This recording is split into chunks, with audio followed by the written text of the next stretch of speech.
and welcome back to another episode of Just a Bit Outside, presented by WaFd Bank. Join a best bank at wafdbank.com. I'm Michelle Ludtka, and we've got a great show in store for you this week, including a one-on-one with the incredibly talented women behind the podcast The Call Up. We talk working in sports during a pandemic and preview the MLS Cup final. Plus, we've got an all-new trivia segment and unheard sound from two of the best coaches in the city of Seattle, in Sounders Brian Schmetzer and Seahawks Pete Carroll. But to start things off, let's have our experts weigh in on this week's hot topics from the sidelines. Joined now by Aaron Levine, Sarah Colonna, and Jon Ryan. Of course, Sarah, a comedian and New York Times bestselling author, and Jon Ryan, the former well-missed Seahawks punter. It's so good to see you guys. Thanks for joining us today. Thanks for having us on. Yeah, good to see you. And a big thank you because, yes, you are married, for those of the people out in the world who don't know this. A wonderful couple, one of my favorite couples, and they were kind enough to join from separate rooms today to make this a little bit easier for us. So I appreciate it, you guys. No, it's no problem. It looks better on Zoom, let's just be honest. Everyone needs a little room separation during the pandemic, so it works out. Absolutely. Okay, well, let's jump in for our hot topics from the sidelines. To start it off, Jon, I'm very interested to hear your take on this one. Obviously, it's been a weird year. We're lucky to even just have sports being happened. But in the last couple of weeks, there's been a lot of schedule changes to the NFL because of COVID. Now we're seeing games middle of the week, middle of the day, on Wednesdays, at noon, at 2 o'clock, all these weird start times instead of your traditional, like, Sundays. COVID aside, what do you think? Is this a good trend? Should we be having football on all kinds of different days? Are you enjoy watching during the middle of the week? I think it's great for 2020. I really hope it doesn't continue. I think one thing that makes the NFL so much more special than the other three major leagues in North America is that they have their own day of the week. Sunday is football day in America. Okay, we have Monday Night Football and unfortunately Thursday Night Football as well. But if we start going, 4, 5, 6 different days a week, then it kind of takes away that special day that the NFL has worked so hard to kind of control. And we're just kind of like all the other leagues if that happens. Like Jon said, it's definitely nice during this to have a little, something like, oh, there's a game on in the middle of the week. Let's watch that instead of another, Below Deck or whatever that we watch a lot of reality TV happening in this house. And for me, when football's just on Sunday, then I only have to be angry one day of the week that I'm not playing the NFL anymore. Now it's like I'm like mad 5 days a week. I'm like Tuesday afternoon at 2 and I'm mad that I'm not playing the NFL. This is BS. Yeah, it's all right in your face now, right, Jon? Because you see it every day. To me, I'll be honest, this has been a real pain because the only reason I play fantasy football and not fantasy basketball and not fantasy baseball is because I don't have to manage a team every single day. And to try and keep up with COVID and roster changes and rescheduling, waiver claims, I'm not an NFL general manager. That's not my full-time job. I know no one cares about your fantasy team, Aaron. I get it. But I sympathize with all the folks out there dealing with so much uncertainty week after week. So to Fantasy Football Nation, you deserve better. First win. And Aaron, this is my first year of playing fantasy football, and I'm like, this sucks. Like, this is a big commitment. I can't wait for the season to be over so I don't have to change my roster every other day and claim players. It's awful. It's all over the place. It's terrible. Yeah. For the record, I care about your fantasy football team, Aaron. Thank you. I appreciate it. Finally, somebody does. Yeah. For the record, I still don't, but I'm glad you have one. I'm glad you have something to do. Figured. Now, Thanks, Sarah, you mentioned some really great reality TV there with your Below Deck comment. And so we have to move on to our next topic, which involves the show Below Deck. I believe it's Bravo. Yes. The UNLV quarterback, Max Gilliam, has had to release an official apology after he was actually on the show, taped before COVID, doing something a little inappropriate involving one of the cast members. Thoughts on the apology, being on reality TV?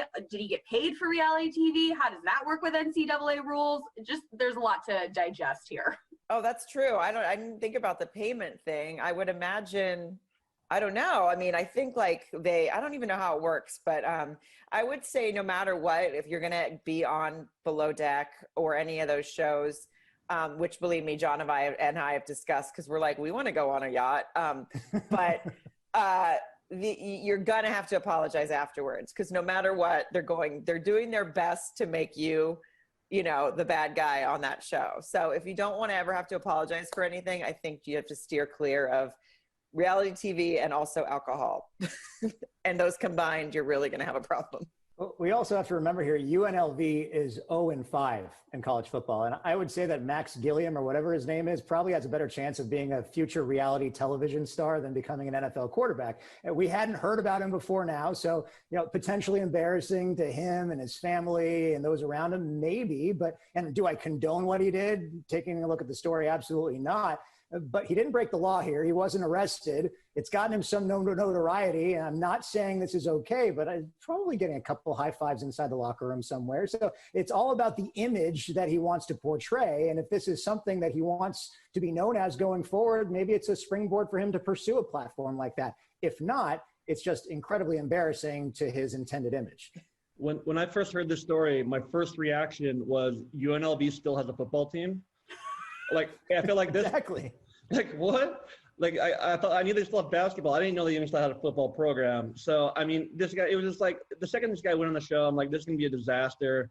I mean, I'm a super fan. I've watched every single episode, Below Deck Mediterranean, Below Deck Sailing Yachts. I've seen them all. And everyone that goes on there comes out looking like an a-hole. There's no way around. There's alcohol flowing. Like, Johnny Damon was the absolute beauty of a sweetheart. He went on there and he looked like a drunk. Like, they just make everyone look like a drunk. And this kid was no different. And he's an idiot. But still interest on going on the show? Yeah. We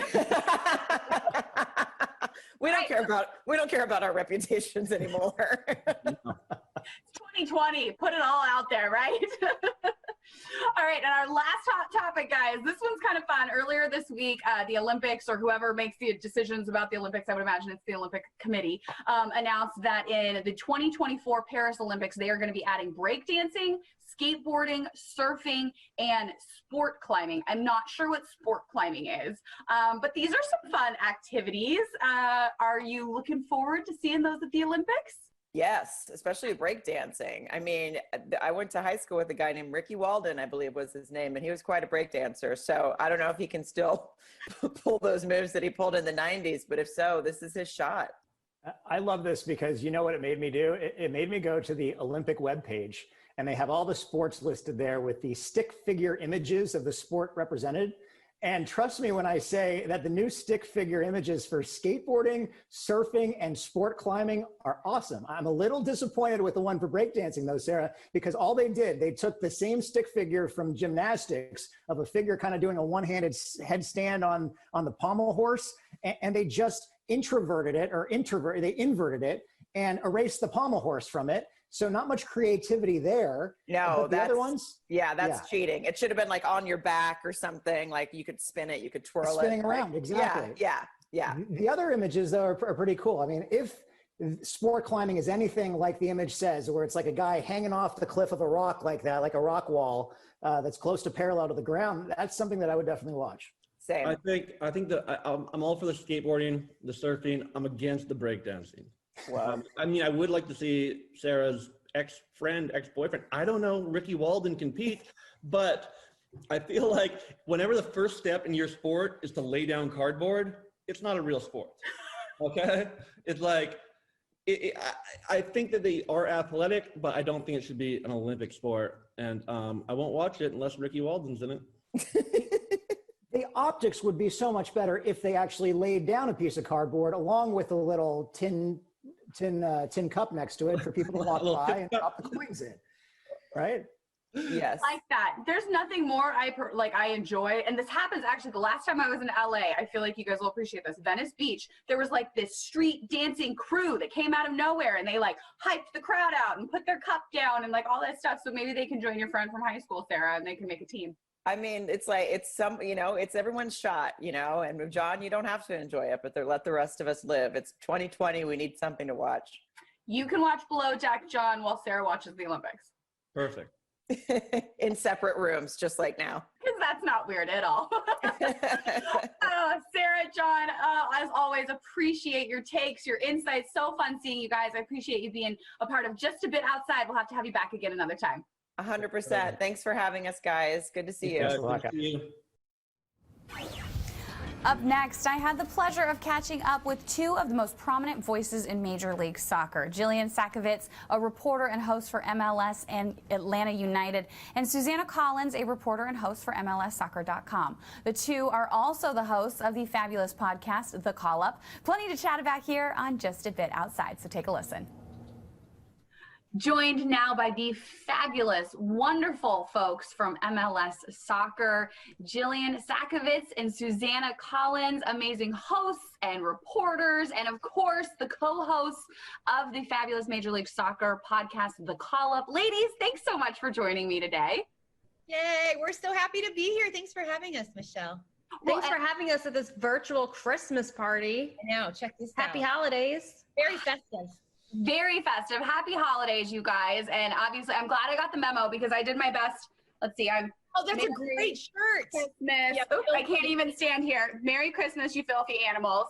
Love it. Yes. One of the greatest holiday movies ever. But we're still a couple weeks away from Christmas. So are you guys just getting in the spirits early, or is there a reason we decided to do this today?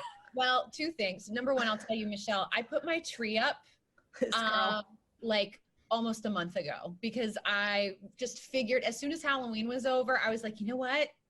I just need a little holiday spirit right now. And in 2020, I said anything goes. So my tree has been up for a while, but Jill and I today recorded our season finale of the Call Up of our podcast. And so we figured in that vein, we would just, get a little festive. Why not?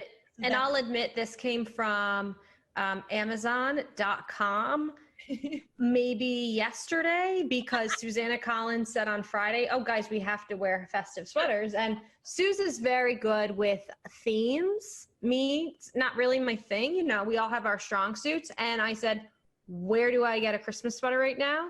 And she sent me, she's like, Joe, Amazon. So she basically picked this one out. She dressed me. I'm set to go.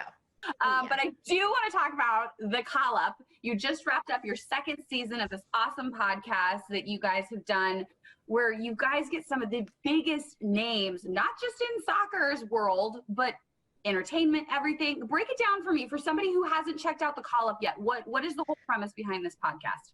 I want Jill to take this one because should download it. First of all, The Call Up. Second of all, the genesis of The Call Up is just the fact that I have nothing but love, respect, admiration, and friendship for Susannah Collins. Aww. And we've been working together at MLS in various roles for a number of years now. And we would always, text message, FaceTime, we really became sounding boards for each other. And then very, very good friends. And we'd, get to cross paths in New York or cross paths on the road. And we'd meet up in the hotel and just spew crazy stories over cocktails of, I bumped into this player. Oh my gosh, I saw so-and-so in the grocery store and I avoided him. Or this coach said this to me. And some of it we can say, some of it we can't. And we would be like, fans would love to hear this. We were very blessed in so many ways to, other than 2020, spend so much time on the road that we get a really unique lens to moments that you don't see in the 90 minutes for the game. And let's freaking talk about it. Yeah, it was story. We got such close access to not only the games, but to Jill's point, the players and the coaches and all the staffs around the team. And so, as sort of the eyes and ears of MLS, we're privy to a lot of things that people don't see. And when we talked about putting together this podcast, we just thought, that should be the basis. These are the stories that we want to tell, and just kind of humanizing the soccer world and the MLS world, and just giving a perspective that you're not going to get from, some of the more traditional soccer podcasts. It's a really, I think, untapped part of soccer and sports that we don't get to dive into. So that was sort of where we came up with it. And I think we've done a pretty good job at staying true to who we are. And as someone who is an avid listener, I love it. It is so much fun. And you really do get a bunch of kind of everything and kind of a look behind the curtain a little bit. And really, you should, to take Jillian's words here, go download it, go check it out, The Call Up. And it's on pretty much anywhere you can find podcasts, correct? Yeah. YouTube, iTunes, Spotify. Yeah, there we go. Jillian coming in with the facts there. I love it. And now this has obviously been a weird year for all of us. I personally have missed seeing you gals, you know, pitch side over at Lumen Field. We usually see each other, gosh, 5-10 times, I feel like, a season. That hasn't been the case this year. So kind of how have you guys been pivoting and keeping this going, in addition to working for, you know, MLS and MLS.com? You know, Jillian is also with Atlanta United. I know you've been able to do some of the games for them too.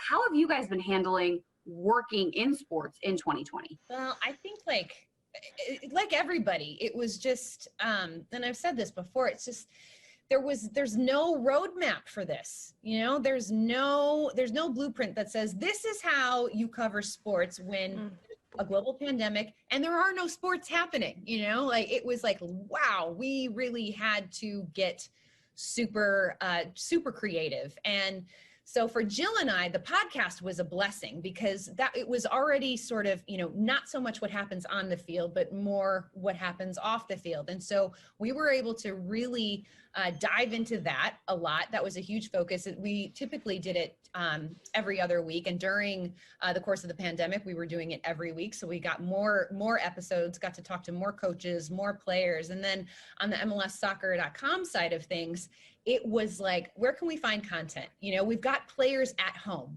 We have coaches at home. They're not doing much. What sort of things can we get here? And so we had a show called MLS Idol, which was like a talent show. And so we had like players showcasing their hidden talents. We did a ton of stuff on social media and Instagram lives, just sort of like these check-ins. And then we would actually, one of the things that Jill and I both did, which was really cool, we would go back and watch classic matches from MLS and then watch them with players who had actually played in that game and kind That of was great.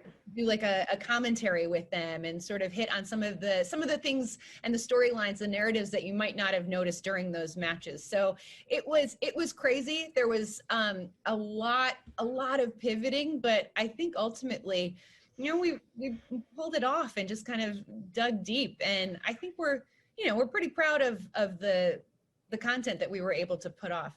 You hit the nail on the head. I mean, pivoting and adaptability. I mean, Michelle, look at your setup and look at how you've adapted and pivoted and done what you've had to do. And something, you know, Susannah's talked a lot about is the kind of, it was a great equalizer, you know, as you've put it so much this year of, you know, me, Susannah, and for example, goalkeeper Brad Gazaner, me, Susannah, and former Defender of the Year, Iko Landon Donovan. We're all going through the same thing. We're all trying to get our selfie rings figured out. Our Wi-Fi is going out. People in our house are being loud. And that was kind of incredible because there's always a bit of a caste system. Let's be honest, when you're covering sports or you're covering celebrities and whatever. And we all kind of had to live it together, you know, because this is a virus. Even if someone has an assistant or this and that, they weren't maybe there to help them. So that part was interesting. And then getting back on the sidelines, being the sideline and host for Atlanta United, we got creative with getting back on the sideline. And in some ways we got access that we would have never gotten. And I look forward to kind of hearing what's going on again. I kind of could, because as you know, the stadia were for the most part empty. So we'll see what 2021 holds, but we'll get creative again and we'll adjust. I always love those moments. That's the one thing I've enjoyed about the stands being empty. And like literally I say the one thing because there's no good point about fans not being there. But every once in a while when you hear the interaction between a coach and a player or the word that is not supposed to be broadcast or something like that, I'm finding out a lot of nicknames as well, like what the coach will call the players. It's really funny. It's like, oh, that's clever. So yeah, a lot of discoveries with that. You gotta love that. And obviously this is a big week for Major League Soccer. We've got the Cup final on Saturday. My Sounders.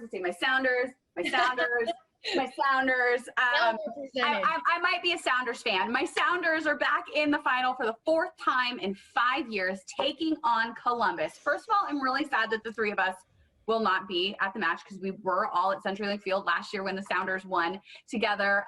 Your thoughts? What do you think about, first of all, MLS making it through a season, getting to this point, and then yay, the Sounders being back there? Instant classic, right? Yeah. Seattle Sounders, who are, no questions asked, a modern MLS 3.0, whatever, we're in dynasty at this point. And then an OG with the Columbus Crew closing out Mafre Stadium, an iconic kind of soccer cathedral for U.S. soccer and Major League Soccer, closing it out before their new stadium comes next year, closing it out in the best way possible, hosting an MLS Cup.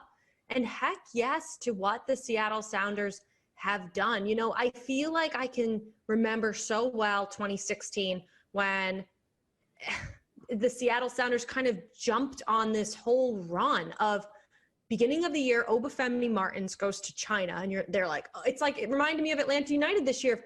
Oh my gosh, we lost our striker. The year's over. And then, you know, they don't win any games. They fire the late, great Ziggy Schmidt in the middle of the season. Mr. Seattle, Brian Schmetzer, steps up. They're towards the very bottom of the table. It's just like, all right, let's finish the year. They get this guy named Nico Ladero who comes in the summer transfer window. And then they go on this incredible run to win MLS Cup when they were literally one of the worst teams in the league in the middle of July. And then, like, ever since then, just that spark of this core team, Brian Schmetzer, get the guy a contract. It just feels like it's now been a nonstop story that I love watching. Yeah, there was a tweet last night. It was funny. It was like, you know, the 3 things that are certain: death, taxes, Seattle Sounders, and MLS Cup. And it's true. Michelle, the last time I was on the show with you, I said that I thought Brian Schmetzer was supremely underrated as a head coach. And I stand by it. As Jill said, get this man a contract, because all he has done since he took over in the middle of that 2016 season is win. And we saw in the game against Minnesota, the Western Conference final, I mean, the Sounders were down 2-0 with 15 minutes left to play. And then what does Brian Schmetzer do? He makes 2 absolutely brilliant substitutions. He brings in Will Bruin, who knows how to score in the playoffs. He brings in Gustav Svensson off the bench. And all of a sudden, that Will Bruin goal, when that went in, I said, here we go. Here we go. Because I just knew, you always know what the Sounders are capable of. And when their backs are against the wall, I saw it firsthand last year in the playoffs against Dallas in that first round game. They are always able to find a way. And that comes from Brian Schmetzer and the belief that he has in his team and his players, and also very, very smart tactical changes that he made, bringing in those subs. It's no surprise to me that they are in another MLS Cup final. They are a dynasty. It shouldn't be a discussion. End of story. The Seattle Sounders are an MLS dynasty. And I'm thrilled. And I think it's really remarkable that we're going to crown an MLS Cup champion on December 12th, because all things considered, we didn't even know if a season was going to happen back when the season was canceled or suspended back. And so the fact that we are going to do it, it could be Seattle, it could be Columbus, both, 2 very, very worthy teams. But I think that in itself is such an achievement. And I give the league so much credit for pulling it off, and huge amount of credit, obviously, to Seattle and Columbus for making it this far. Oh, Jillian, Susannah, thank you both so much for your time. If you guys haven't checked out their podcast, do so. MLS, The Call Up. Find them on social media. They are fantastic sources of not just soccer things, but all wonderful things. Can't say enough good things about these 2 women. Thank you guys for being a part of Just a Bit Outside. You are, Seattle's lucky to have you. So thank you. Aaron Levine joining me now. And Aaron, Major League Soccer is beyond lucky to have those 2 amazing individuals like Jillian and Susannah that not only bring a wealth of knowledge to the game, but also massive amounts of creativity. They were so festive that I had my son Caden bring me a dreidel because tonight's the first night of Hanukkah, so we want to wish everybody a happy Hanukkah and a Merry Christmas also. You want to come on in and say hi? Yeah. Come on in. I'm going to lift him on up. What do you want to say to everybody? Happy Hanukkah. Hey, happy Hanukkah. Hi, you want to take your Kaden. dreidel? Happy And then- Hanukkah. Yeah. She says happy Hanukkah. I mean, they were in great mood, and I love the fact that Susannah called us or the Sounders a dynasty as well, regardless of what happens on Saturday. And I love that your beautiful son Caden is getting in on all the excitement. I'm sure he's excited to watch the Sounders this weekend as well. But Aaron, let's switch gears a little bit here. It's time for Emerald City Extras, where we dig through press conference sound to bring you little tidbits that didn't make it into our sportscast. First up, sticking on theme here, Sounders head coach Brian Schmetzer, who just got his team back to the MLS Cup for the 4th time in 5 years, and he breaks down his messaging and philosophy to his players about how the team is always first.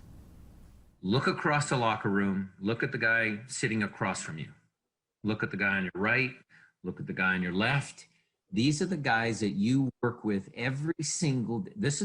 These are the guys that you put in all the long hours of training with these guys. These guys are your most important friends, people, teammates, co-workers, whatever you want to say about them. These are the guys that have to be tight. These are the guys that I would do anything for, that's you make sacrifices for. That is what I hope my message always comes across as, that the team always comes first. There is no better spokesperson for Sounders FC than head coach Brian Schmetzer, because he is, as Susannah mentioned, Mr. Seattle. Came up through the ranks here in Seattle, is born and bred here. And the word that always comes to mind when you think about that franchise is family. And he always speaks as if he is the spokesperson for a family. And the togetherness we obviously saw in the Western Conference Final the other night. I always think about, Aaron, like if you had a youth team and you wanted to get your youth team, you know, to have that camaraderie, to kind of know what that selflessness is like, to have that team spirit, have them listen to any of Brian Schmetzer's press conferences and you will hear it, because the team is always first. Now, next up, we've got a bite from the Seahawks after Josh Gordon returned to the team following reinstatement by the league. Pete Carroll was asked about where his belief in second chances comes from. I have felt that for a long time. It really goes back. My dad taught me that a long time ago. He was a liquor salesman in San Francisco for years, and he had all kinds of stories about his guys coming and going off his sales force when he was a sales manager. And he, I mean, at a really young age, he just said, you know, guys deserve a second chance. And so I've just kind of held on to that. It's no big revelation, but if guys have worked hard and they've done the things that they need to do, and they have the resolve that makes you believe that you know they can give their best shot, I'm more than happy to give guys an opportunity. I look for that chance. I love that soundbite for 2 reasons. Number one, we learned a little bit more about Pete Carroll's family history and what his dad did when he was growing up. And number two, the fact that, you know, Josh Gordon is getting the second chance and Pete Carroll's philosophy behind that. I wish the NFL would have really adopted more of what Pete Carroll's talking about right now, because there was no reason that that Antonio Brown should be playing in the NFL right now before Josh Gordon has been reinstated. He's not going to be allowed to play until the end of December. He's essentially had to wait the entire year just to get back out on the field. And this is a guy who is clearly contrite. I know he's been in some trouble early on in his career a number of times, but he feels a lot better being out there, has a good support system with the Seahawks, and I'm really looking forward to what Josh Gordon can do down the stretch and into the playoffs. Couldn't agree more with all of that, Aaron. Now go give your beautiful son an extra squeeze for us, and we'll check back in with you in a little bit. Okay. So moving right along, up next we have got trivia, and Aaron, who we just saw, remains undefeated as our trivia master. But will that be the case after today? Let's find out with the help of Jessamine McIntyre. Here's On the Clock. And today we've got Corey Streeter. He follows us on Twitter at Corey Streeter1. Corey, where do you live and what do you do? I live out in Reno, Nevada. So, wow. Yeah, we're all Nate Burleson went to school. So, yeah, I'm the warehouse supervisor for a manufacturing distribution for water filters called Water Safety Corporation. Awesome. Well, the cool part about this digital show is you can point and click pretty much from anywhere in the world, including Reno, Nevada. What is it? The littlest big city on earth? Yeah, biggest little city on earth. I transposed the two, unfortunately. Here's how it works tonight. Each of us has a minute to answer as many questions as possible. You're playing for a $100 gift card to Daniel's Broiler. So if you win, you'll have to come up to Seattle to claim the prize.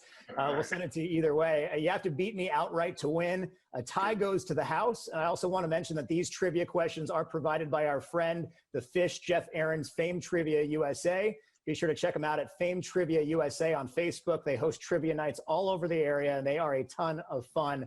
I'm going to give you the honors. I'm going to take my headphones out. I'm going to turn on different headphones here. It's got a little Red Hot Chili Peppers action. Hopefully you can hear them. Yep. There you go.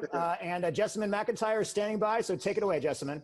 All right, you are officially on the clock.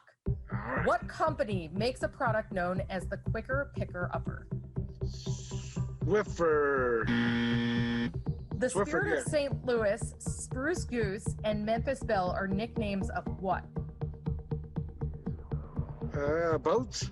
Camp David is a presidential retreat located in what U.S. state?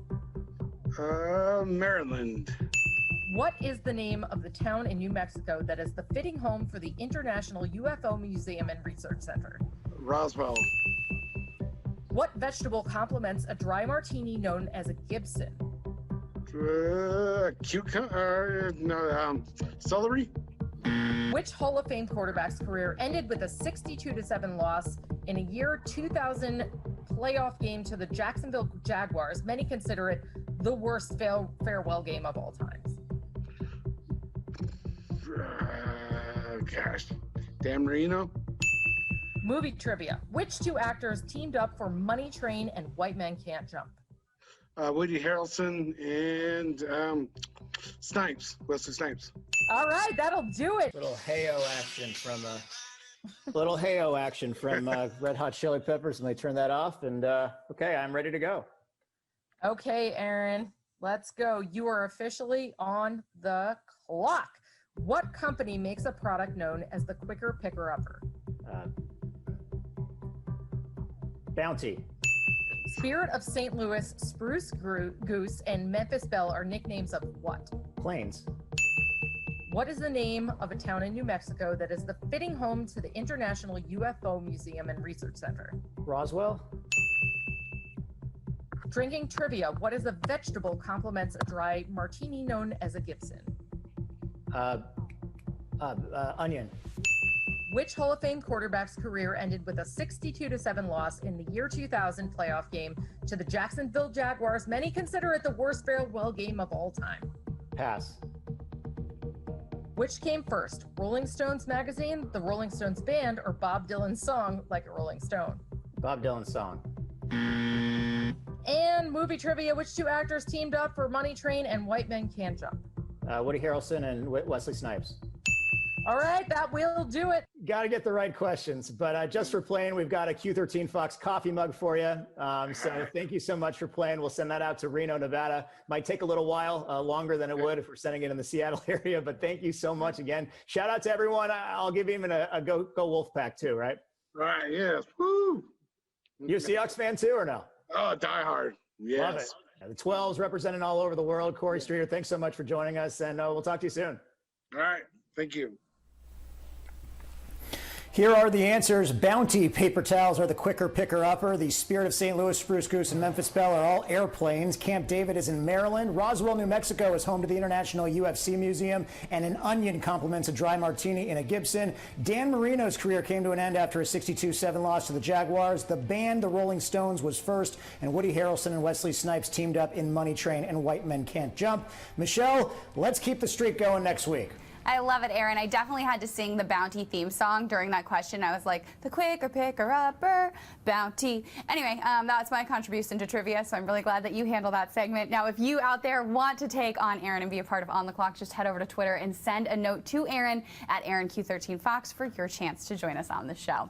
And before we wrap things up on this week's Just a Bit Outside, let's take a look at the headlines we are tracking by checking in on the top storylines brought to you by WaFd Bank. Get free checking at a best bank, WaFd Bank. MLSbank.com.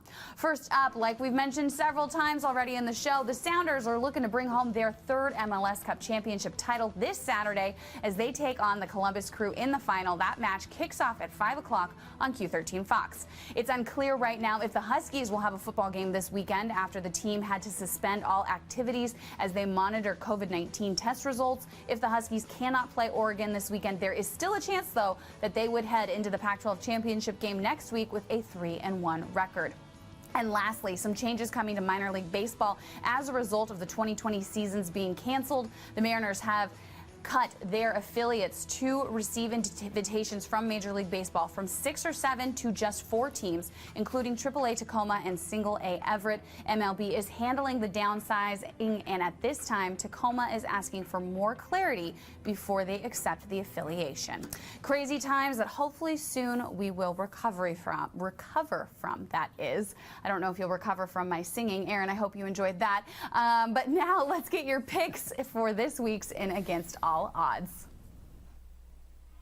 Are you sure you don't want to do karaoke for this segment instead of me doing my picks? Well, we'll figure that out. There is a pattern here, though, with my picks, that we're doing very well in college football, not so well in the NFL. Let's take a look at last week. Just 4 games because one of them was canceled. We won both our college games with the underdogs, Indiana and Syracuse. We lost both our pro games with the favorites, the underdogs, the Texans and the Falcons. So we were 2-2 on the week, which means we're now 20-12 overall this season, doing pretty well. This week, I'm taking New England and 6 points later tonight on Thursday Night Football against the Rams. Kind of a bonding trip for them in Southern California after beating the Chargers there last week. They stayed on the West Coast. In college, I'm going with Wisconsin on the road at Iowa and Minnesota plus 10.5 at Nebraska.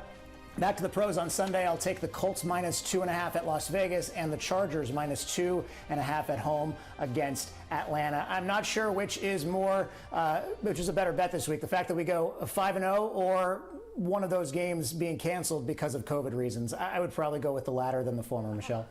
Aaron, I hate that that's the thing, but I have to agree with you on that one. Pretty safe bet there. But either way, still love the insight. Can't wait to see how you do this week. And that does it for us here on this episode of Just a Bit Outside, presented by WaFd Bank, Join a Best Bank. A huge thanks to Sarah Colonna, Jon Ryan, Jillian Sakovits, and Susannah Collins for joining the show. For Aaron and Caden Levine and our entire production crew, I'm Michelle Ludtka. Thanks for hanging out with us. Happy Hanukkah, and we will see you the same time, same spot next week.